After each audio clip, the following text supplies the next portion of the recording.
Salam sejahtera saya ucapkan kepada pensyarah kesayangan saya Dr. Rosna dan juga rakan-rakan seperjuangan saya.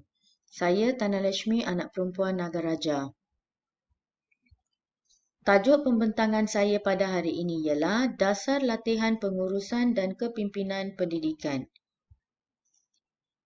Mari kita melihat tentang pengenalan dasar ini. PPPM menggambarkan usaha keras kerajaan dalam transformasi sistem pendidikan negara. Bakat kepimpinan adalah suatu konsep baru sebagai isu pengurusan strategik dan dianggap sebagai strategi utama untuk memastikan pemimpin yang berkesan dilatih dan boleh diletakkan di tempat yang diperlukan. PPPM telah memberi penekanan terhadap pelantikan pengetua atau guru besar di mana pelantikannya tidak lagi berasaskan kepada tempoh perkhidmatan. Bagi memastikan pemimpin sekolah yang dilantik mempunyai bakat kepimpinan yang baik, mereka didedahkan dengan latihan dan program pembangunan profesional yang dikenali sebagai NPQEL. Dalam konteks pendidikan di Malaysia, aspirasi ini jelas ditekankan dalam PPPM melalui anjakan kelima, iaitu memastikan kepimpinan berprestasi tinggi ditempatkan di setiap sekolah. Bagi merealisasikan hasrat ini, bermula 1 Julai 2014, pengetua atau guru besar yang baharu dilantik mestilah mempunyai sijil NPQEL.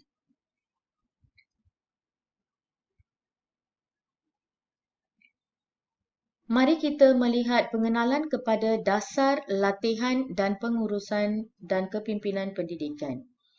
Kejayaan pelaksanaan dasar dan program pendidikan banyak bergantung kepada kecekapan dan keberkesanan pihak pengurusan dan kepimpinan sekolah.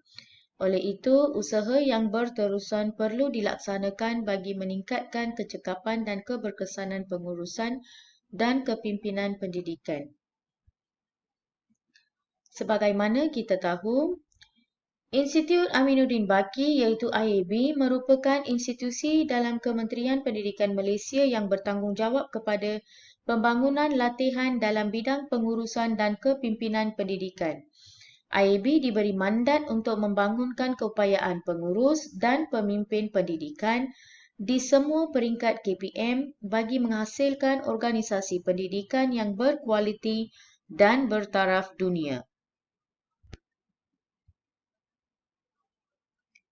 Mari kita mengetahui serba sedikit tentang IAB yang diberi mandat untuk melaksanakan dasar ini. IAB ditubuhkan untuk memantapkan sistem pengurusan dan kepimpinan pendidikan Malaysia. Ia bermula sebagai Malaysian Educational Staff Training Institute iaitu MESTI yang ditubuhkan pada Mac 1979.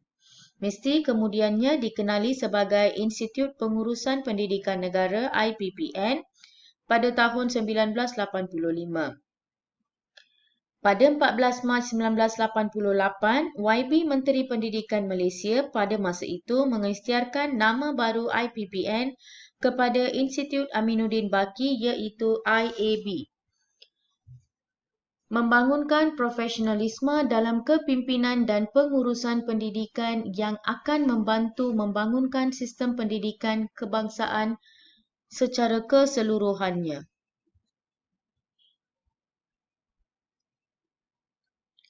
Mengapakah dasar ini diperkenalkan? Latihan pengurusan dan kepimpinan pendidikan adalah untuk memastikan pengurus dan pemimpin pendidikan di bahagian Jabatan Pelajaran Negeri iaitu JPN, Pejabat Pelajaran Daerah PPD dan sekolah menerima latihan berterusan untuk meningkatkan kompetensi, pengetahuan dan profesionalisme dalam pengurusan pendidikan ke arah sistem pendidikan bertaraf dunia.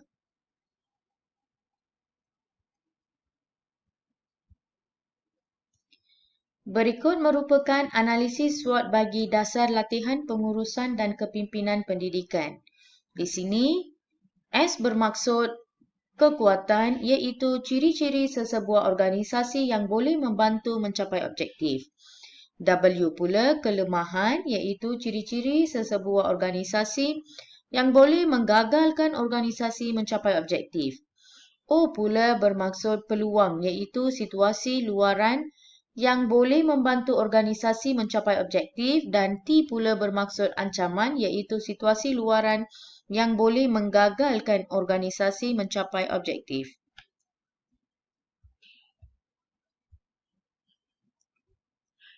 Kekuatan dalam dasar latihan pengurusan dan kepimpinan pendidikan. Pertama sekali ialah demografi kepimpinan. Kerajaan menggunakan kriteria pemilihan bukan berasaskan tempoh perkhidmatan dan membangunkan proses pemilihan yang diseragamkan. Guru muda berpotensi dinaik pangkat untuk berkhidmat dalam tempoh yang lama sebelum bersara. Sebenarnya amalan ini ada kelebihan dan juga kelemahannya. Kekuatan kedua ialah latihan yang mencukupi diberi sebelum dilantik dan sepanjang perkhidmatan. Latihan ini amat membantu kepada pengetua guru besar terutamanya dalam tempoh 3 tahun pertama perkhidmatan mereka. KPM memperkenalkan program latihan persediaan yang dikenali sebagai NPQL bagi calon beraspirasi dan berpotensi tinggi untuk menjadi pengetua dan juga guru besar. Ketiga pula ialah pembangunan profesional berterusan. Pelbagai jenis kursus dan kaedah penyampaian termasuklah bimbingan dan pementoran langsung telah dibangunkan di bawah IAB. Dan keempat pula, kemajuan kerjaya dan pengurusan prestasi. Sejajar dengan laluan kerjaya guru, Kementerian telah mewujudkan laluan pengetua dan guru besar cemerlang bagi meningkatkan peluang mereka untuk maju dalam kerjaya. Semenjak laluan kerjaya ini dimulakan pada tahun 1994, ramai guru besar pengetua telah menerima gelaran ini. Kohort ini telah menjadi penggerak yang penting dalam memajukan komuniti.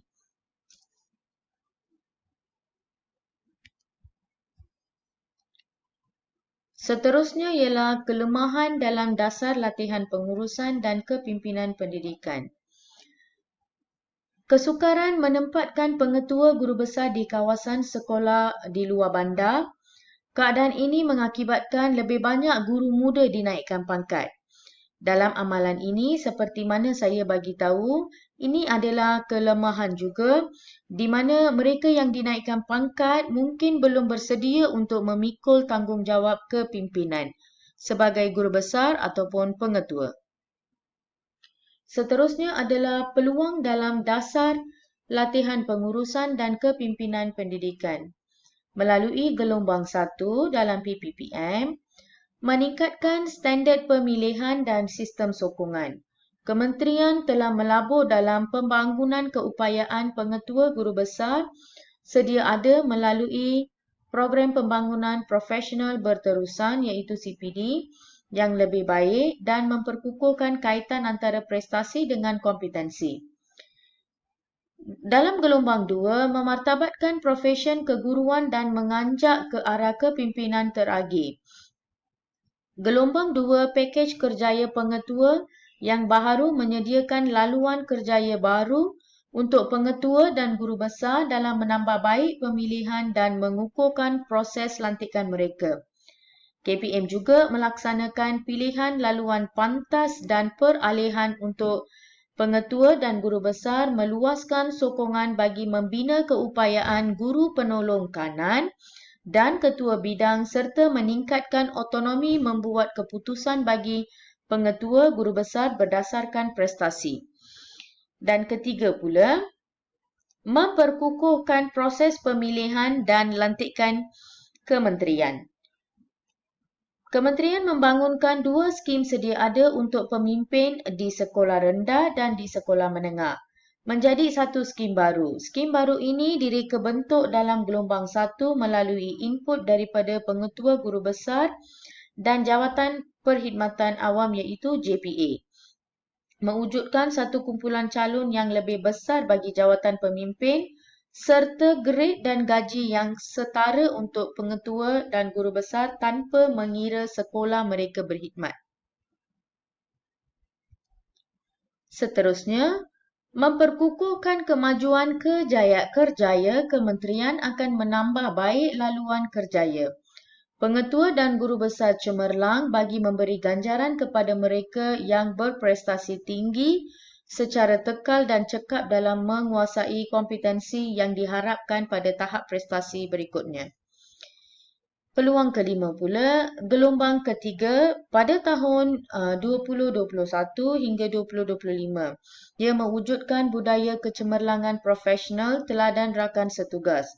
Menjelang tahun 2021 iaitu tahun hadapan, dalam gelombang 3, kementerian akan memberikan tumpuan kepada usaha memastikan semua pemimpin sekolah memanfaatkan sepenuhnya keluasan yang diberikan kepada mereka dalam kedua-dua gelombang terdahulu. Perkara ini termasuk hal berkaitan kepimpinan instruksional seperti merancang peningkatan sekolah, merancang aktiviti kurikulum dan kokurikulum, serta perkara berkaitan kepimpinan pentadbiran seperti peruntukan dana sekolah. Seterusnya ialah ancaman dalam dasar latihan pengurusan dan kepimpinan pendidikan.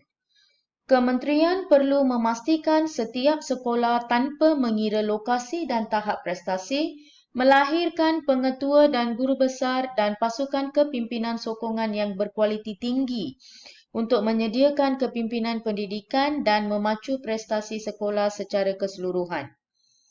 Keduanya pula, guru yang telah mengikuti NPQEL tetapi gagal dalam temuduga. Keadaan ini merugikan kerajaan memandangkan masa dan perbelanjaan guru dalam mengikuti NPQEL.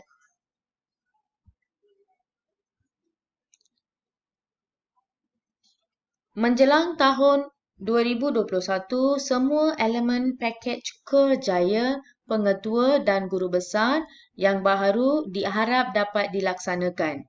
Kementerian juga berharap akan dapat mewujudkan kumpulan pengetua guru besar dan pemimpin pelapis berprestasi tinggi di setiap sekolah dengan kemahiran kepimpinan untuk memacu peningkatan dan inovasi berterusan. Sekian, terima kasih.